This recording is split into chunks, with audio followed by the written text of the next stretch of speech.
Vamos a continuar con nuestros jueves científicos, eh, un programa de telecapacitación que tenemos todos los jueves, valga la redundancia. Hoy día 4 de febrero del 2021 vamos a tener como ponente al doctor Saúl González Cámac. Él es médico cirujano egresado de la Universidad Nacional Mayor de San Marcos, especialista en pediatría por la misma universidad y su especialista en nefrología pediátrica también por la Universidad Nacional Mayor de San Marcos. El doctor va a tratar el tema síndrome nefrótico, ¿no? Un tema bastante interesante que toca bastantes tópicos, pero que a la vez también es de mucho interés para nosotros. Cabe recalcar que el registro de asistencia se dará mediante un link que se encontrará en la ventana del chat, ¿no? El que lo van a poner si es que no te ha puesto. Doctor Saúl Gómez, buenas tardes. Queda usted a disposición para que diserte sobre su tema. Gracias. Bien, buenas tardes con todos. Mi nombre, como mencionó el doctor Mesa, gracias por la presentación, es Saúl González. Soy nefrólogo pediatra del Hospital del Niño de San Borja. Y el día de hoy vamos a tocar acerca de un tema que es relativamente frecuente en nuestros hospitales. Es una patología nefrológica que pienso que abarca un porcentaje importante de la consulta externa y también, ¿por qué no?, de la emergencia. Entonces es importante que los colegas médicos residentes y también los pediatras estemos al día en relación al tratamiento y la fisiopatología de este problema. Entonces, como parte de la agenda del día de hoy, les presento esta lámina en donde hablaremos brevemente y a tratar de hacerlo un poco más dinámico acerca de esos aspectos. Vamos a comenzar con un pequeño caso clínico. Se trata de un paciente de 3 años con historia reciente de edema periorbitario, como pueden ver en la foto, y en dorso de pies. Su madre le reporta que tuvo un episodio de resfrío hace unos días, por lo que en la consulta particular le dieron cetiricina por una probable alergia. Creo que es una historia que podemos tener con frecuencia en consulta, ¿no? Un paciente con resfrío cuya mamá observa tal vez de que se le hincharon los ojos y si no somos muy precavidos podemos considerar esto como una reacción alérgica. Yo pienso que lo importante de este caso clínico es siempre preguntar, hacer una buena anamnesis. Y si yo pienso en alergia, pues tengo que tener el antecedente de episodios repetidos o exposición a un nuevo fármaco o tal vez, ¿por qué no?, alguna picadura reciente, ¿no? Si no encuentro alguna de esas cosas, pues debo focalizar o sospechar de otro problema, ¿no? Porque no es la evolución natural de un resfrío, o de un proceso respiratorio. Entonces, frente a este dato, planteamos la siguiente pregunta, ¿no? ¿Cuál es su plan de trabajo inicial? Dentro del plan de trabajo inicial para este paciente que llega a usted, ¿cuál sería lo que solicitaría? Y tiene las siguientes opciones, ¿no? Albúmina sérica, colesterol, triglicéridos, electrolitos, examen de orina, urocultivo. La pregunta es, ¿cuál no la solicitaría de primera intención? Bueno, no conozco a todos los participantes, pero les ofrezco esta actividad como una tarea, ¿no? Para que vayan ustedes indagando y autoevaluándose. Entonces, lo menos probable para pedir en el contexto de esta paciente es un urocultivo. Esa es la respuesta, ¿no? Por eso sale en verde. Y bien, para iniciar la definición de síndrome nefrótico, pues como su mismo nombre lo indica, es un síndrome, es una constelación de características clínicas y criterios de laboratorio que se caracteriza por la presencia de proteinuria, es decir, presencia de proteínas en orina, de preferencia albúmina, es decir, bastante selectivo por la albúmina, hipoalbuminemia, de acuerdo a la referencia que ustedes lean, pueden encontrar valores entre 2, 2.5, edema y dislipidemia. En relación a los puntos de corte de los lípidos, pues no es una condición en la que la bibliografía sea muy estricta, simplemente que tenga valores incrementados de colesterol, triglicéridos, ¿no? Lo que me parece muy importante y como mensaje a casa es que ustedes tengan en consideración estos 3 cuadros. Cuando definimos que una proteinuria equivale a decir de que tiene un rango nefrótico, ¿no? Entonces, en el primer cuadro en azul, si el paciente sabe orinar apropiadamente, y ustedes tal vez están en consulta y el paciente está estable, pueden hacer que recolecte una orina de 24 horas, es lo más viable. Y tenemos que recordar que el valor normal de proteínas en orina de 24 horas es de 4 miligramos por metro cuadrado por hora. Ese es el valor normal. Valores por encima de eso, pues las consideramos como un rango subnefrótico o significativa. Y rango nefrótico es más de 40 miligramos por metro cuadrado hora. Por el contrario, si tengo un paciente que no sabe aún avisar para ir al baño o es muy difícil, todavía no está entrenado, puede utilizar la relación proteína-creatinina en orina al azar, en cuyo caso el valor para considerar una proteinuria en rango nefrótico es de 2. Aquí algo muy importante, porque cometemos errores en la interpretación, es que los valores de proteína y creatinina que ustedes encuentren en la orina al azar tienen que ser con las mismas unidades. De lo contrario, esta división les va a salir mal. Por eso pongo miligramos sobre miligramos. ¿Okay? Y a veces no contamos con esto en la emergencia o trabajamos en un lugar donde no tenemos esto a la mano. Entonces nos queda una tira reactiva. La definición de síndrome nefrótico no es tener una orina con trazas positiva, ¿no?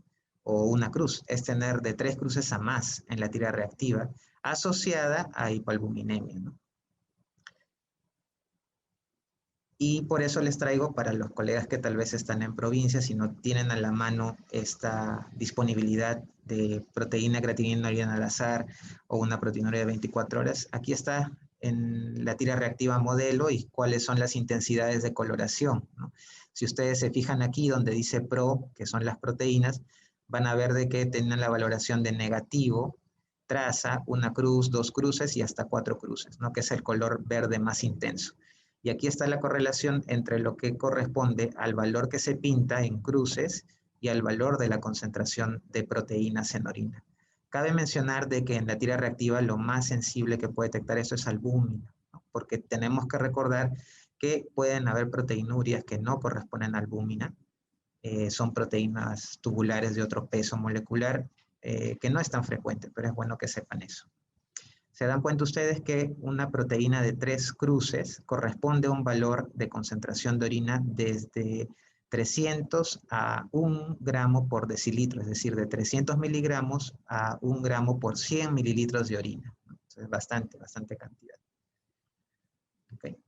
Bien, ahora vamos a hablar de los aspectos epidemiológicos. Es importante mencionarles que el síndrome nefrótico, de acuerdo a la bibliografía que se revise, puede variar la presentación de 7 a 16 casos por 100.000 niños. Típicamente se presenta un pico entre los 2 y 7 años de edad, pero eso no quiere decir que se pueda presentar en edades menores o mayores, ¿no? Es importante mencionar de que a más temprana edad, ¿no? Por ejemplo, si el síndrome nefrótico se presenta en los 3 primeros meses de edad, el concepto cambia, el pronóstico es peor y hablamos de un síndrome nefrótico congénito. Cuando la edad de presentación varía de 3 meses a 1 año, hablamos de un síndrome nefrótico infantil que tiene mayor riesgo de fracaso terapéutico, como vamos a ver después. Y en niños mayores, pues, ¿por qué hacen esta diferencia? Porque vamos a ver que las causas de síndrome nefrótico secundario debemos tenerlas en consideración cuando veamos a un niño mucho más grande, ¿no? Mayor de 10, 12 años. Otro dato importante para ustedes es de que tenemos que recordar, porque a veces los papás están muy preocupados con el diagnóstico, de que aproximadamente el 80% de los casos responde al tratamiento con corticoides, y eso es un factor pronóstico, hacia la 4ª o 6ª semana de tratamiento. Y dentro de la histología, para los que les gusta revisar preguntas tal vez de sus exámenes, siempre había una pregunta que consideraba cuál es la primera causa de síndrome nefrótico infantil o en pediatría, perdón, ¿no? Y la respuesta usualmente era enfermedad por cambios mínimos. Pero de acuerdo a la información que ustedes van manejando, esa información es de hace más o menos unos 20 años, 40 años. Es decir, la enfermedad por cambios mínimos va a seguir siendo la primera causa de síndrome nefrótico infantil. Pero actualmente cuando se realizan estudios sobre biopsias en pacientes que tienen síndrome nefrótico, la glomerulosclerosis focal y segmentaria abarca un valor similar, ¿no? Pero eso es porque la indicación de biopsia renal, como vamos a revisar en los pacientes, no se hace en todos los casos. En la gran mayoría de casos, en el debut del síndrome nefrótico no se plantea una biopsia renal. Y es por eso que los casos de glomerulosclerosis focal y segmentaria en la literatura reciente abarcan un mayor porcentaje, ¿no? Okay. Vamos solamente a resumir brevemente la fisiopatología. ¿Por qué se produce el síndrome nefrótico, ¿no? Ustedes tienen que recordar primero, vamos a ver un pequeño gráfico aquí, que la estructura funcional del riñón, aquí está el riñón cortado en la mitad, aquí un agrandamiento, y si soy mucho más minucioso, la estructura funcional del riñón es la nefrona. Dentro de la nefrona, una estructura mucho más importante es la parte del glomérulo, que ustedes ven aquí, ¿no? El glomérulo, que corresponde a un ovillo de vasos muy delgados, rodeados de lo que viene a ser la cápsula de Bowman y el espacio urinario, es la unidad que permite la filtración de sustancias que nuestro cuerpo termina por eliminar en un porcentaje y por retener en otro bastante importante. Si hago un agrandamiento, voy a continuar, me voy a ir a un aumento mucho mayor. Entonces aquí lo que tengo a la mano es un vaso sanguíneo, en este caso el glomérulo, ¿no?, que ustedes ven aquí, y encima del glomérulo van a ver la estructura muy importante que es el podocito. ¿Okay? La membrana o la barrera de filtración glomerular en el riñón está conformada por el podocito, que como ustedes se observan tiene pedicelos, que son como sus patitas, y cada una de esas patitas tiene otras estructuras, elongaciones, que son los pedicelos, muy, muy, muy delgaditas, ¿no? Estas se entrecruzan y forman un enrejado que no permite que sustancias de un peso mayor pasen por esa barrera, ¿no? Solamente pasarán sustancias que son pequeñas, como electrolitos o sustancias de desecho, pero lo que esencialmente se queda aquí es albúmina, factores de coagulación dentro del vaso sanguíneo, inmunoglobulinas, ¿no?, algunas hormonas. Entonces, ¿qué es lo que sucede en el síndrome nefrótico? Dentro de las hipótesis que se plantean, el resultado final va a ser que estos pedicelos van a empezar a separarse, a evanescerse, y de esa forma el espacio que va a haber en la membrana basal del glomérulo va a ser bastante amplio y se van a filtrar estos elementos. También, ¿por qué no? Hay defectos en la membrana del endotelio que pueden hacer que otras sustancias se pierdan por un tema de cargas, ¿no?, de cargas. Pero básicamente es porque estas hendiduras, estos espacios entre los pedicelos del podocito se ven afectados. ¿Y por qué se produce eso? Bueno, vamos a retornar a nuestra lámina anterior. Hay tres teorías. La primera es que dentro del podocito, esos pedicelos que ustedes han podido ver en la imagen, están, o dentro de ellos tienen componentes de actina, miosina, diferentes proteínas que permiten una estructura en la que el podocito se puede confiar, ¿no? O sea, el podocito se mantiene estable porque tiene más de 50 o 60 proteínas que permiten que esa arquitectura se mantenga estable, ¿no? Si por algún motivo, sea por algún defecto genético, estas proteínas, cualesquiera, resulta afectada, pues esa estructura se va a desarmar y por ende se va a producir daño en los pedicelos. Entonces, esa es una de las causas, hay una disfunción podocitaria. Eso es por la parte genética, ¿no?, por la parte con la que uno nace. Pero existen otras alteraciones que pueden producir daño en el podocito. Por ejemplo, ¿no?, vamos a hablar de un lupus. Ustedes saben que en el lupus se producen complejos antígeno-anticuerpo que tienen preferencia por depositarse en estructuras pequeñas como el riñón. Entonces, estos elementos pueden generar, se pegan en el riñón, generan inflamación y destrucción del glomérulo y por ende también del podocito, y algunas formas de la nefropatía lúpica también pueden cursar con síndrome nefrótico. ¿Okay? Otra causa, por ejemplo, algún medicamento puede generar una reacción cruzada, como identificarse como un antígeno extraño, genera una reacción inmune, genera daño en el glomérulo, destruye esa estructura podocitaria y también puede cursar con un síndrome nefrótico. ¿Me entienden? Otra causa que se postula es de que dentro del síndrome nefrótico puede haber una disfunción de las células T. ¿Y por qué se ha se ha postulado esto, porque como parte de las opciones para el tratamiento del síndrome nefrótico tenemos los corticoides, pero no solamente ellos, tenemos otros agentes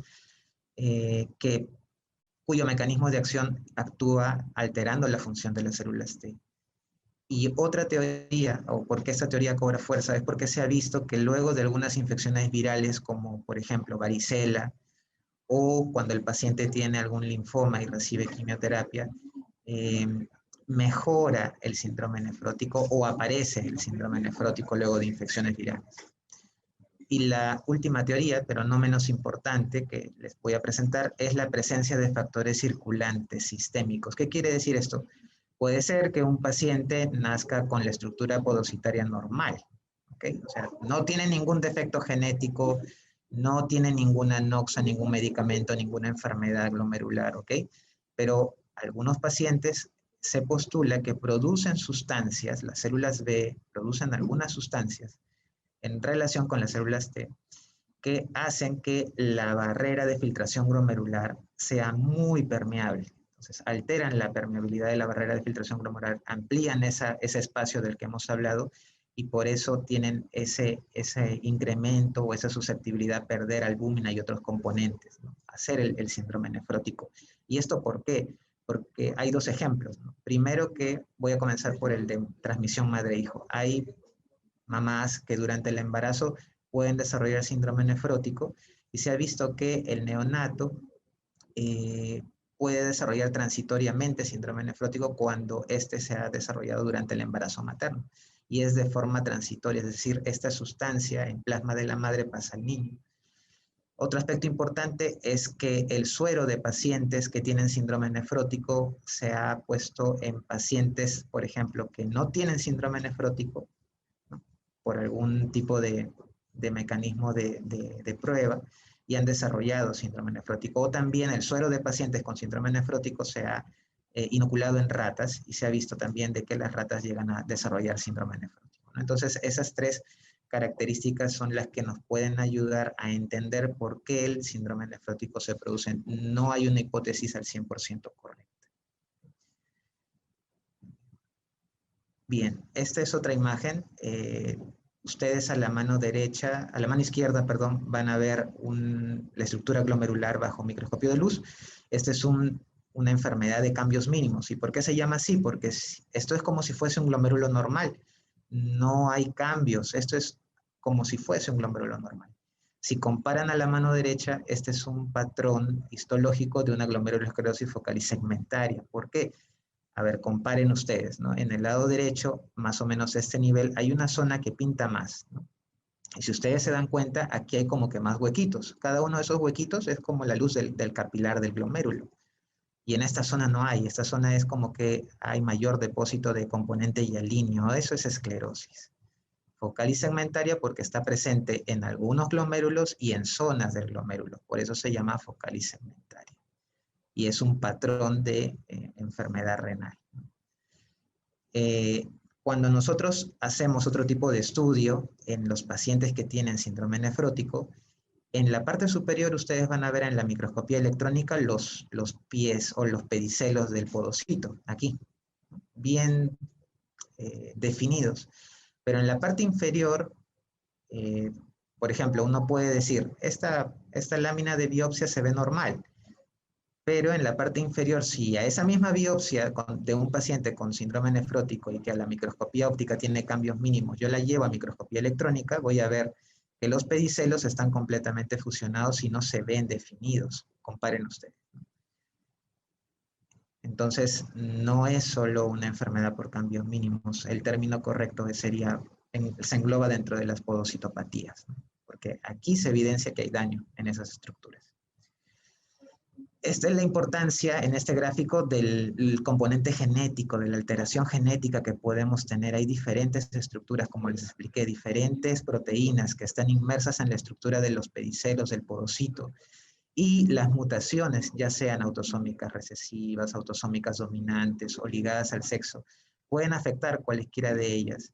Al afectarlas, van a hacer que esta hendidura no funcione y simplemente permite el paso de albúmina y otros componentes hacia el espacio urinario, ¿no? Es importante mencionarles de que no todos los pacientes que tienen síndrome nefrótico tienen una causa genética. Las causas genéticas en aquellos en los que se estudia al momento solamente se han demostrado en un 20-30% de los pacientes. Así que por los otros mecanismos que les he mencionado, se explicaría en el resto de pacientes por qué tendrían síndrome nefrótico. Bien, vamos con un caso clínico número 2 que tiene que ver con la parte de la genética. Tenemos a un neonato a término, ¿no? O sea, no es prematuro, de 1 semana de vida que no tiene antecedentes perinatales de importancia, ni su familia tiene enfermedad renal. Lo traen porque desde hace 3 días lo reportan con somnolencia y presenta hinchazón. Lo traen a la emergencia. Cuando lo examina, usted encuentra que las pupilas son puntiformes y tiene edema generalizado. Entonces usted piensa, de repente se ha intoxicado con algún, no sé, pesticida, órgano fosforado, o tal vez piensa usted que tiene hemorragia. Le solicita usted una tomografía y no se encuentra sangrado y el screening toxicológico de lo que tiene usted en la mano es negativo. Cuando le solicita el panel de hemograma y marcadores inflamatorios, estos salen normales, pero lo que le llama la atención es que tiene una tira reactiva con 4 cruces de proteínas, una albúmina sérica en 2 y tiene falla renal, ¿no? Porque para un neonato, una creatinina de 1.7 no es normal. Neonato es hasta 0.4, 0.5. Entonces, la pregunta que viene a continuación no es para saber el diagnóstico, no se asusten, es para poder evaluar lo siguiente, ¿no? ¿Cuál de las siguientes consideraciones para este paciente es correcta? Recordemos que este es un paciente con un síndrome nefrótico, por las características que hemos hablado, que es neonato, o sea, es un síndrome nefrótico congénito, ¿no? Y las preguntas que van a continuación son las siguientes. La primera pregunta es, ¿la ausencia de historia familiar es un fuerte argumento en contra de una causa genética del síndrome nefrótico? ¿Qué piensan ahí? La respuesta ahí es no, porque las formas de causas genéticas del síndrome nefrótico pueden ser esporádicas. No necesariamente tiene que haber un componente familiar. De hecho, si el hermano, el papá han tenido síndrome nefrótico, eso es bastante fuerte para pensar en una causa genética, ¿no? La opción B, ¿la edad de presentación favorecería la sospecha de una forma genética? ¿Qué piensan de eso? Eso sí es cierto. La edad de presentación, mientras más joven es al debut el paciente, es más probable que sea una causa genética el origen del problema y la probabilidad de respuesta a tratamiento con corticoides va a ser menor, ¿no? Empeora su pronóstico. Cuando el paciente supera el año de edad, ese riesgo disminuye notablemente. Estamos hablando, si antes del año ese riesgo es de un 60% de tener alguna causa genética, después del año baja hasta un 25-30%. La opción C, no es posible considerar una causa genética sin saber si la enfermedad es resistente a los corticoides u otros inmunosupresores. Mucho cuidado, no hay que confundirnos. El hecho de que el paciente responda a corticoides es un buen indicio de que probablemente no sea de una causa genética, pero hay casos en los que sí determinamos que hay una causa genética y el paciente responde a corticoides. Pero es raro, es raro. Obviamente si es por genética tiene menos riesgo, tiene mayor riesgo de no respuesta. Por último, la presencia de manifestaciones extrarrenales excluiría una forma genética del síndrome nefrótico. A ver, por el contrario, ¿no? Si yo tengo un paciente que tiene síndrome nefrótico y que tiene estas pupilas mióticas sin ningún otro tipo de alteración neurológica que lo justifique, yo debo pensar, es un problema que no solamente está atacando al riñón, sino también otras estructuras. Probablemente tenga una etiología genética estructural que esté explicando ambas cosas, ¿no? Aquí está la respuesta. Y para que no nos quedemos en la duda sobre qué tenía este paciente, aquí se los presento. Lo que tenía este paciente es el síndrome de Pearson. Es un síndrome caracterizado por alteraciones oculares. Aquí ustedes ven la pupila muy pequeña, microcoria de preferencia, pero no solamente eso, sino también a cambios de coloración en iris, a queratocono, ¿okay? Pero lo más común es eso, la microcoria, y un síndrome nefrótico de presentación temprana, ¿no? Menos de los 3 meses. Y ahí está la bibliografía para que lo revisen. Entonces, ante un caso de síndrome nefrótico de presentación temprana o un caso de síndrome nefrótico en donde yo encuentro compromiso de otros órganos que no están relacionados exactamente el síndrome nefrótico, por ejemplo, alteraciones en las uñas, alteraciones óseas, ¿no? Tiene hipoacusia, ok, debo pensar, tal vez hay una causa genética y probablemente este paciente no me responda a los corticoides, ok. Muy bien, para el mensaje a casa es enseñarles los aspectos clínicos que sugieren una forma genética y pobre respuesta al tratamiento, la edad de presentación, los más jóvenes, consanguinidad, historia familiar, hermanos, tíos con síndrome nefrótico, la histología, bueno, la glomerulosclerosis focal y segmentaria con más probabilidad de tener alguna causa genética, pero también puede ser que no. Anomalías extrarrenales, como ya les expliqué, resistencia a esteroides, pero no es el fenotipo absoluto, y la ausencia de recurrencia luego del trasplante. ¿Qué pasa? Si la causa es genética y este paciente progresa a falla renal, o sea, el riñón se desgasta porque siempre está perdiendo proteínas y al perder proteínas se ocasiona inflamación en el riñón que va a generar fibrosis, cicatrices y va a progresar a falla renal. Al ofrecerle trasplante, el paciente que tiene causa genética tiene casi un riesgo nulo de que la enfermedad no se repita en el posoperatorio, porque es como que yo nazco con un defecto de fábrica, ¿no?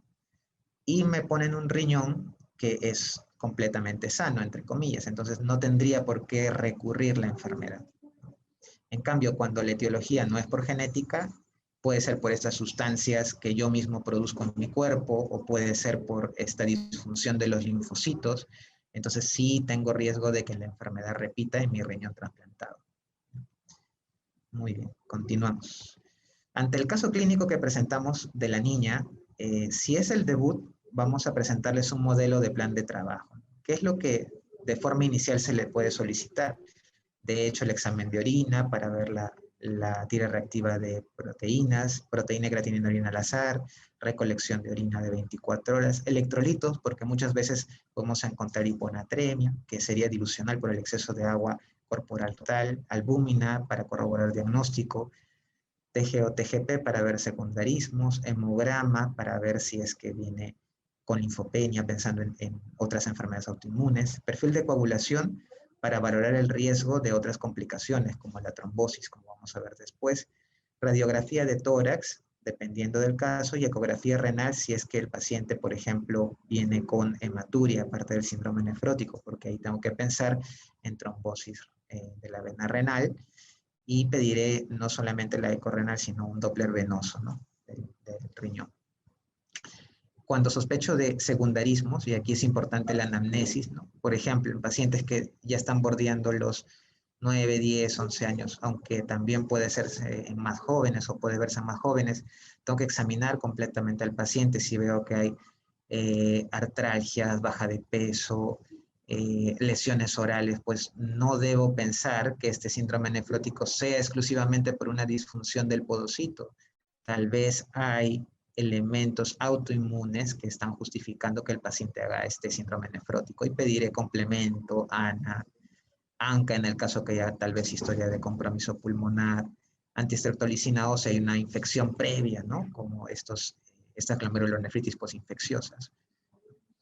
Y el panel de infecciones, yo creo que en nuestro país es importante porque, aunque es raro, sí se han descrito casos de que la tuberculosis pueda desencadenar el síndrome nefrótico per se. Es importante desfocalizar para iniciar nuestro tratamiento, ¿no? Entonces solicitar PPD, beca en esputo, hepatitis, HIV, VDRL, porque aunque es raro en los niños, las infecciones activas por estos virus, ¿no? TORCH, Epstein-Barr, hepatitis B, C, HIV o sífilis en el caso de esta bacteria, pueden cursar con síndrome nefrótico también. Entonces hay que descartar primero ello. Bien, entonces vamos con otra pregunta para que sigamos autoevaluándonos. ¿En cuál de las siguientes situaciones usted plantearía una biopsia renal? Esa es la pregunta. La primera opción es proteinuria que persiste luego de la primera semana de empezar el tratamiento con corticoides. La segunda es edad de debut a los 3 meses. La tercera, recaída luego del primer año de terapia inicial. O sea, es un paciente que debutó con síndrome nefrótico hace un año, le dieron corticoides, estuvo bien, ¿no? Y al año vuelve a hacer otro episodio. complemento sérico normal o que este síndrome nefrótico esté asociado con artralgias rash malar. Entonces, ¿cuál sería la indicación de esas opciones para yo indicar una biopsia renal? No sé si es que está la opción de poder escribir en el chat, no sé. A ver, ¿me podrían confirmar eso? Hola. Si está disponible, traten de escribir sus respuestas y yo lo veo, pero creo que no está disponible. A ver, no, sí está disponible. Si pueden, escríbanlas en el chat para poder ir valorando si está quedando clara la información. Ya, veo que alguien respondió la E, alguien más que se anime, no tengan vergüenza, no pasa nada. B, ya, alguien más.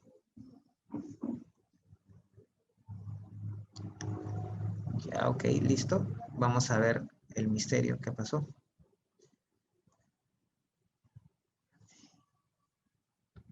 Y hay dos respuestas, ¿no? La primera es una edad de menos de un año y la segunda es que en el momento del debut el paciente tenga sospecha de una causa secundaria, ¿no? En este caso, algo autoinmune como lupus.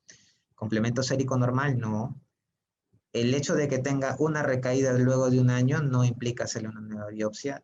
Lo que se hace ahí es darle otra vez tratamiento con corticoides y la indicación de biopsia no se valora a la semana de haber empezado tratamiento con corticoides. Yo tengo que esperar por lo menos unas 4 o 6 semanas para decir, ah, no, este paciente no está respondiendo a los corticoides. Entonces, sí ameritará una biopsia renal. De lo contrario, no. Muy bien. Seguimos. Aquí está para que ustedes lo tengan en cuenta, lo que hemos repasado, ¿no? ¿En qué momento hacer una biopsia renal en el paciente que tiene el debut? Si el paciente tiene el grupo de edad pequeño o más de 12 años, si al debut tiene hematuria persistente o macroscópica, aquí tienen que tener bastante juicio clínico, no van a biopsiar un paciente que debuta con síndrome nefrótico y tiene 8 hematíes o 10 hematíes y responde a corticoides, ¿no? No. Tiene que ser una hematuria importante, persistente, ¿no? Que en la evolución uno diga, ok, no, aquí no es solamente el síndrome nefrótico, ¿no? No es común que se presente con hematuria macroscópica, por ejemplo. Hipocomplementemia, porque el complemento o el consumo del complemento es un punto a favor de que hay depósitos de inmunocomplejo que están activando el complemento y que generan consumo. Entonces, no se trata de un síndrome nefrótico tradicional común y corriente. Resistencia a las corticoides, sí, ya les expliqué, pero no se valora inmediato, sino después de 4 o 6 semanas. Hallazgos sugerentes de enfermedad autoinmune o elevación persistente o sostenida de la creatinina. ¿Por qué? Porque como vamos a ver después, algo que pasa es que muchas veces cuando el paciente viene por emergencia, viene hipoalbuminémico, viene con depresión de volumen, no por el hecho de que esté hinchado, quiere decir de que el intravascular dentro de los vasos sanguíneos estén con adecuada perfusión. La hipoalbuminemia severa puede hacer de que el líquido vaya al intersticial y no llegue suficiente cantidad de volumen efectivo al riñón. Entonces se genera injuria renal. Entonces yo trato de compensar eso y debo ver que a los 2 o 3 días la creatinina empieza a bajar. Pero otra cosa diferente es que yo vea que el paciente me llega con 0.8 de creatinina, por ejemplo. Lo trato de restablecer, quito los nefrotóxicos, le incremento el aporte de líquidos poco a poco, doy albúmina si es necesario. Lo que debe pasar es que ese paciente recupere la creatinina, pero si por el contrario, en esa semana empieza a aumentar a pesar de ello, ok, cuidado, ahí sí debo considerar una biopsia porque se está tratando de una rápidamente progresiva, no es la presentación habitual de un síndrome nefrótico. Bien, estas son las complicaciones que puede tener un paciente con síndrome nefrótico. Las principales son las infecciones. Ya hemos dicho qué es lo que sucede, ¿no? No solamente se pierde la albúmina, tal vez la hinchazón, los edemas es lo que llame más la atención del padre, pero como me enseñaron, de repente el mensaje que ustedes se tienen que llevar es que lo más deslumbrante y vistoso son los edemas, pero es lo menos peligroso tal vez. Recuerden ustedes que en el síndrome nefrótico se pierden opsoninas e inmunoglobulina, entonces eso hace que el cuerpo o las bacterias, el paciente sea susceptible a infecciones bacterianas por Streptococcus pneumoniae y por Staphylococcus aureus, y la más temida es la peritonitis bacteriana espontánea. ¿En quiénes pensar? En aquellos pacientes que vienen a la emergencia con una albúmina menos de 2 y con dolor abdominal. ¿Ok? Ese paciente debe ser cubierto con antibióticos y con vigilancia, también acompañamiento con cirugía para ver si se resuelve rápido al darle los antibióticos, ¿ok? Porque es probable que tenga peritonitis bacteriana espontánea por traslocación bacteriana. Otra complicación es el tromboembolismo. ¿Qué ocurre en el síndrome nefrótico? Ya hemos revisado de que no solamente se pierde albúmina, sino también factores como la antitombrina 3, proteína C y S, que son anticoagulantes.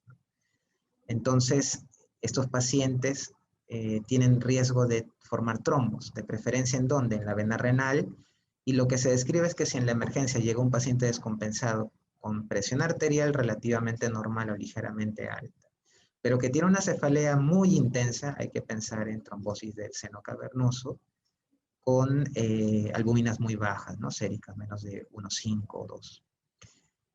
No hay nada escrito en pediatría que mencione que sí se debe realizar profilaxis, ¿no? No hay evidencia suficiente para recomendar eso.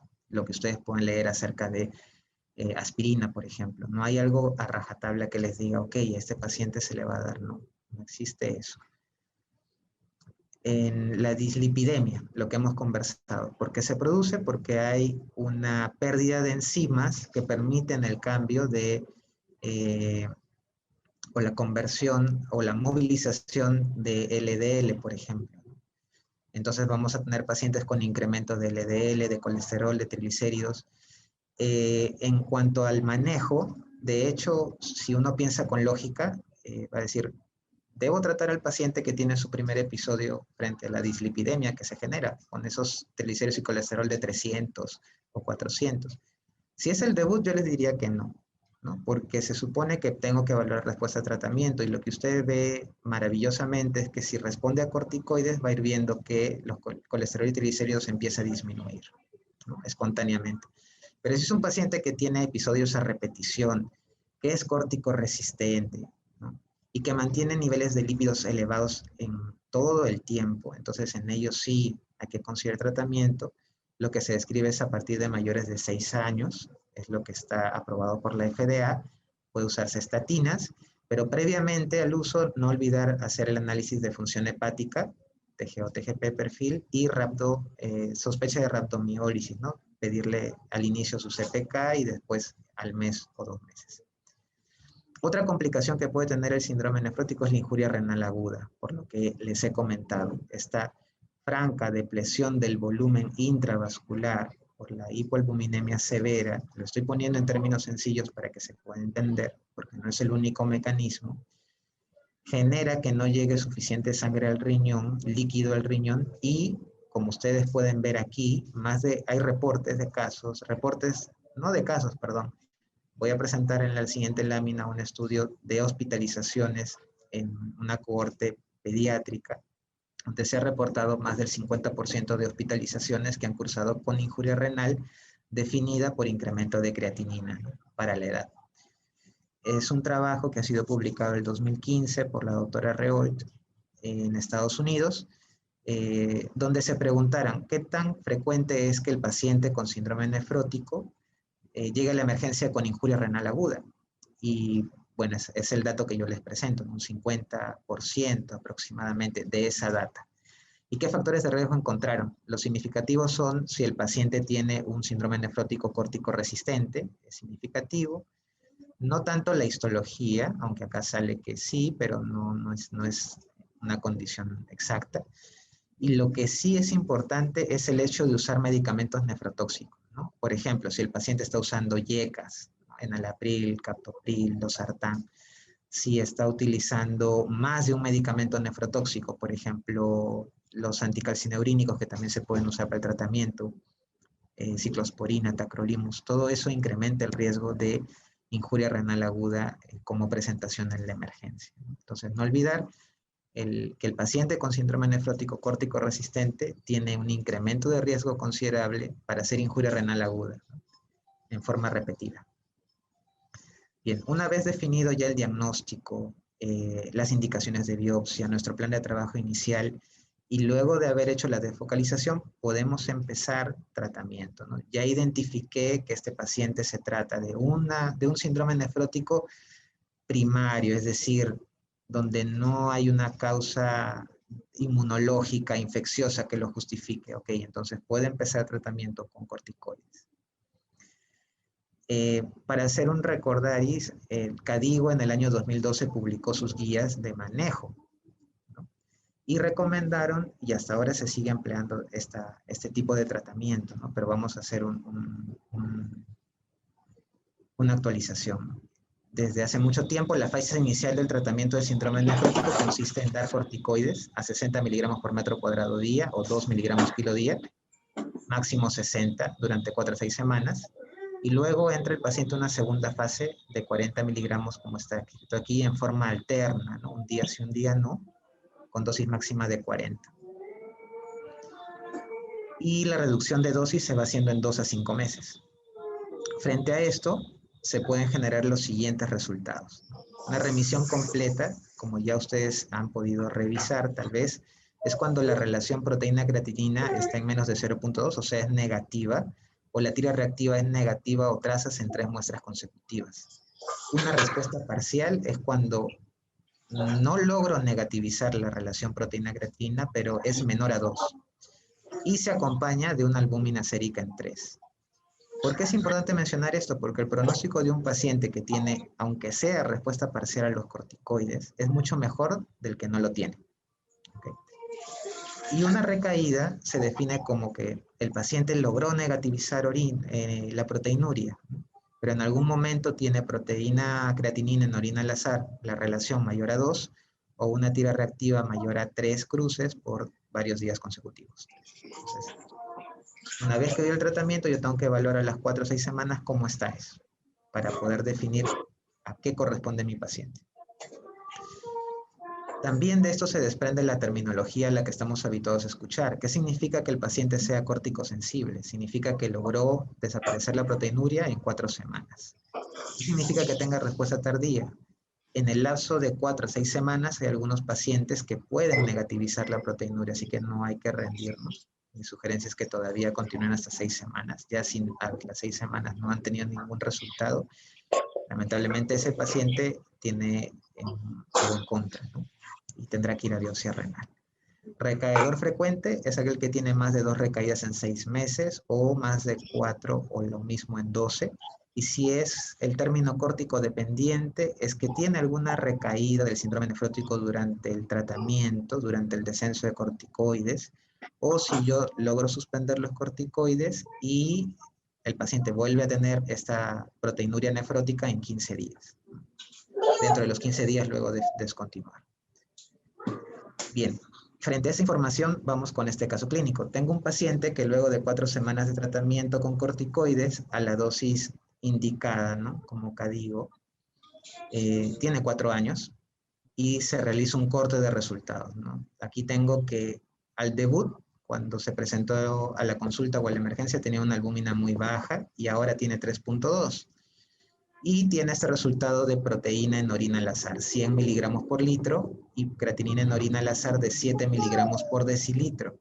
La relación de proteína-creatinina al debut fue de 5.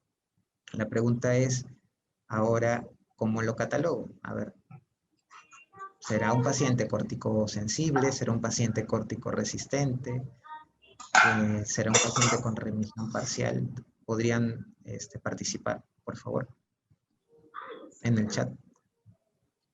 Voy a pasar las opciones. Vean bien ese dato. Proteína 100 miligramos por litro en orina al azar y creatinina de 7 miligramos por decilitro en orina al azar.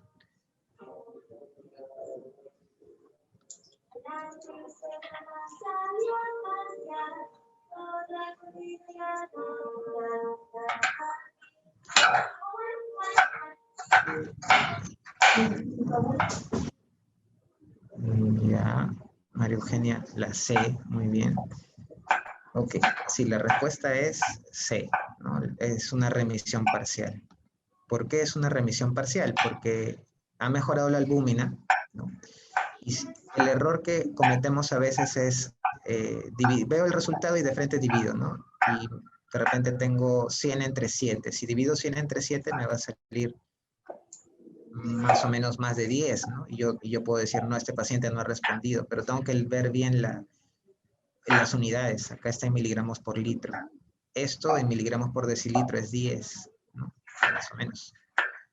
Entonces estoy hablando más o menos de 1.3 de proteína creatinina al azar. Y en comparación al debut, pues es mucho menor, es una respuesta parcial. ¿Qué es lo que haría con ese paciente? Si va 4 semanas de tratamiento con corticoides y si tengo una respuesta parcial, le prolongaría 2 semanas más para ver si logra ser un respondedor tardío. Ahora, mucho se ha discutido en cuanto a la duración del tratamiento. Como ustedes han visto, en el 2012 decíamos, este paciente va a recibir 6 semanas, luego otras 6 semanas y de ahí empezar a bajar en 2 a 5 meses, ¿no? Y ustedes no me dejarán mentir de que cuando el paciente inicia corticoides vemos esas complicaciones, ¿no? Facies cushingoide, acné, si son bebés ven esto, no solamente es eso, sino también hacen hipertensión, trastorno de los lípidos por corticoides, descalcificación, retraso óseo, glaucoma. Entonces, frente a eso, lo que se ha tratado de ver es limitar el uso de corticoides y definir de forma temprana qué pacientes no deberían recibir tanto corticoide. Por eso que Cadigo ya en el 2020 está por publicar sus nuevas modificaciones en cuanto al manejo de los pacientes con síndrome nefrótico en la edad infantil. Y lo que se busca es un manejo temprano y activo, ¿no?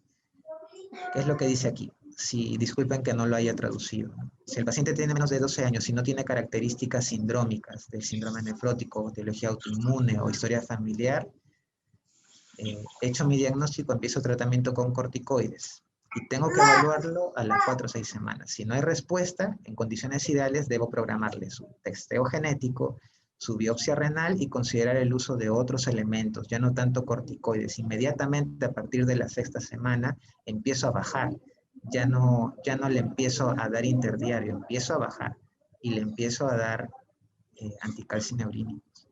Esa es la nueva postulación, lo que se intenta hacer, porque se ha visto esos efectos secundarios. En cambio, si es un paciente con respuesta completa, puedo ir bajando los corticoides en un lapso de 6 a más semanas, eso lo vamos a discutir. Vean este dato de 16 semanas en total, si es menor de 4 años. Y tengo los escenarios, ¿no?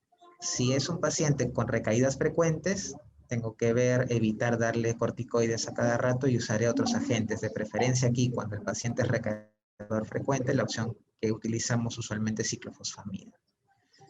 Si el paciente no recae con frecuencia, tiene una recaída al año o 2 al año, podemos utilizar corticoides. Y si es dependiente, podemos utilizar ciclofosfamida o micofenolato. Rituximab también puede servir, pero en el caso de que haya fracasado previamente el micofenolato o ciclofosfamida, hay más opciones aquí. Entonces, las nuevas recomendaciones que digo es que el paciente debe recibir corticoides un promedio de 8 a 12 semanas, pero debo definir primero a las 6 si se trata de un córtico resistente. Si es córtico resistente, programar biopsia renal, si es posible el testeo genético, ir empezando anticalcineurínicos si no tengo ese tipo de exámenes a la mano e ir bajando corticoides. Si el paciente responde a tratamiento, hay escenarios en los que debo prolongar, considerar la terapia más amplia al debut. ¿Y en qué casos Cadigo recomienda esto? Recomienda si el paciente tiene una edad temprana de inicio, de 1 a 4 años, porque se ha visto que estos pacientes tienen mayor progresión a ser corticodependientes o recaedores frecuentes, y el hecho de prolongar un poco el descenso de los corticoides a 16 semanas, ¿no?, podría beneficiarlos. ¿Y en quién más puedo prolongar el tratamiento? O sea, salir de 12 semanas e ir bajándolo hasta 16 semanas, poco a poco, es en aquellos pacientes que responden luego de las 2 semanas de haber iniciado corticoides. Eso es lo que se sugiere. No es una recomendación 100% con un grado de recomendación alto. La única alta es la primera. Lo que sí se ha añadido y que antes era algo que se practicaba, pero ahora se ha añadido ya en la guía, es de que en pacientes que tienen un síndrome nefrótico recaedor frecuente o córtico-dependiente, sí se ha demostrado ya el beneficio de dar dosis de corticoides de 0.5 por kilo cuando el paciente tiene infección respiratoria alta. Porque ustedes deben saber y han visto de que los pacientes que tienen cuadros respiratorios y tienen síndrome nefrótico córtico sensible recaen con frecuencia durante esos episodios. Pero ojo, nuevamente recordarles que es cuando el paciente es córtico dependiente, o sea, el que recae en la baja de corticoides, o recaedor frecuente, el que tiene más de 2 recaídas en un periodo de 6 meses. ¿Okay? Esta duración de ese tratamiento como preventivo, entre comillas, es por 5 a 7 días. Muy bien. ¿Qué hacer cuando el paciente tiene recaída? Brevemente, empezamos, si es sensible a corticoides, ojo, empezamos la dosis inicial previa, pero la diferencia está en que solo lo voy a empezar o voy a estimar la duración hasta el momento en que haga remisión, ¿no? A veces hay pacientes que hacen la remisión en 2 semanas o 3 semanas. Una vez que compruebo que hay remisión, paso inmediatamente a 40 miligramos por metro cuadrado en días alternos, por lo menos 4 semanas, y de ahí voy bajando. Y bien, esto creo que es lo más importante. A continuación solamente es un cuadro para que ustedes tengan una idea general de qué es lo que ocurre cuando el paciente es córtico resistente. Cuando el paciente es córtico sensible, como está aquí, tienes 2 opciones, ¿no? Es un recaedor infrecuente, es poco probable, muy poco probable que llegue a falla renal, va a remitir, ¿okay? Cuando es recaedor frecuente o córtico dependiente, las opciones son varias, es casi todo lo que está aquí. Tienes la opción de mantenerlo en dosis bajitas de corticoides, darle ciclofosfamida, intentar tacrolimus, darle rituximab. Hay bastantes opciones para probar la remisión. Pero miren el escenario cuando es córtico resistente. Es muy importante el estudio genético y solamente me quedan 2 opciones, o darle tacrolimus o ciclosporina, que son anticalcineurínicos, y acompañarlo con YECAS, ¿no? Que reducen la proteinuria. Pero lamentablemente el ser un paciente córtico resistente lleva el problema de progresión a enfermedad renal crónica en un tiempo que es rápido, dependiendo de cada paciente. Este es un cuadro que se los puedo compartir luego, en donde están las opciones terapéuticas de segunda línea que utilizamos en pacientes que son resistentes a corticoides, dependientes de corticoides o recaedores frecuentes. El pronóstico, como información que ustedes deben tener y que pueden brindar a los padres, es que el riesgo de recaída luego del primer episodio es entre un 15 a 40%. Tus papás les preguntan, doctor, ¿y eso le va a dar solo una vez? Sí, es una posibilidad. Si responde rápido a los corticoides, una buena posibilidad es de que solo le dé una vez, ¿no? Pero hay este riesgo de que presente recaídas. Y el riesgo de progresión a enfermedad renal crónica es a los 10 años de un 5% nada más si el paciente es córtico sensible. Y miren cómo cambia radicalmente cuando el paciente es resistente a los corticoides. 50% casi a los 5 años de diagnóstico. Entonces, el objetivo de la charla era presentarles esta información. Espero de que haya podido estar un poco claro. Si hay alguna pregunta, los escucho también por aquí. Bien, si no hay preguntas, les agradezco la atención y bueno, que todos estén en casa tranquilos y protegidos, sobre todo, que todo esté bien en sus casas. Gracias por su atención y por conectarse.